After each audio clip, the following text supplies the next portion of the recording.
Hello all, നമുക്കൊന്ന് lime juice ഉണ്ടാക്കാം. അപ്പോൾ ഒരു പകുതി നാരങ്ങ എടുത്ത് 3 നമുക്ക് മുറിച്ചെടുക്കാം. ഒരു കഷ്ണം മാറ്റി വെക്കണം, അത് വേറൊരു ആവശ്യമാണ്. അയ്യോ, മുറിക്കാൻ പറ്റിയില്ല. പറ്റി.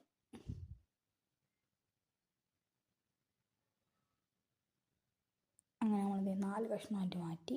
ഇനി ഒരു ജാറെടുത്ത് അതിനകത്തേക്ക് നമ്മൾ നേരത്തെ മുറിച്ച 3 കഷ്ണം നാരങ്ങയിട്ട് ഒരു പുതിനയുടെ ഇല, നീല കളറായിട്ട് കുറച്ച് ശംഖുപുഷ്പത്തിൻ്റെ പൂവ്, ഒരു കഷ്ണം ഇഞ്ചി, നാരങ്ങയുടെ തൊലിയും ഇട്ട് 2 ഐസ് ക്യൂബും കുറച്ച് തണുത്ത വെള്ളം ഒഴിച്ചിട്ട് നമുക്കൊന്ന് ഗ്രൈൻഡ് ചെയ്തെടുക്കാം.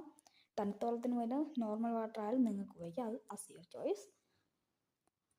നല്ലോണം ഒന്ന് ഗ്രൈൻഡ് ചെയ്തെടുക്കാം.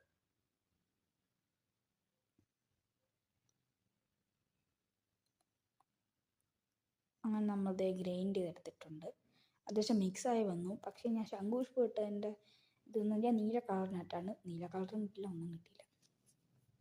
ഇനി വേറൊരു ഗ്ലാസ് എടുത്ത് അതിനകത്തേക്ക് നമുക്ക് ഇതൊന്ന് അരിച്ചൊഴിച്ചു കൊടുക്കാം. കുറച്ച് തറയിൽ പോയി, കുഴപ്പമില്ല.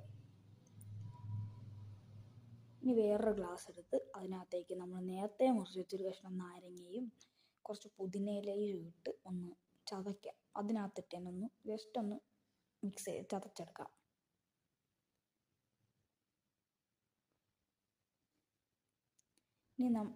ഇനി നമുക്ക് നേരത്തെ അരിച്ച് വെച്ച ഒരു ലിക്വിഡില്ലേ, വെള്ളം ഒന്ന് ഒഴിച്ച് കുറച്ച് തണുത്ത വെള്ളം ഇട്ട് കുറച്ച് ഐസ് ക്യൂബ്സ് ഇട്ട് നമുക്കൊന്ന് മിക്സ് ചെയ്തെടുക്കാം.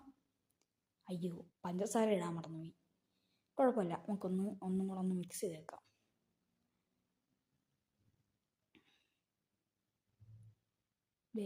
ഇപ്പം ഞാൻ ഒഴിക്കാൻ പോകുന്നത് കുറച്ച് പഞ്ചസാരയും വെള്ളവും കൂടെ ഒന്ന് മിക്സ് ചെയ്തതാണ്, ഗ്രൈൻഡ് ചെയ്തെടുത്തതാണ്.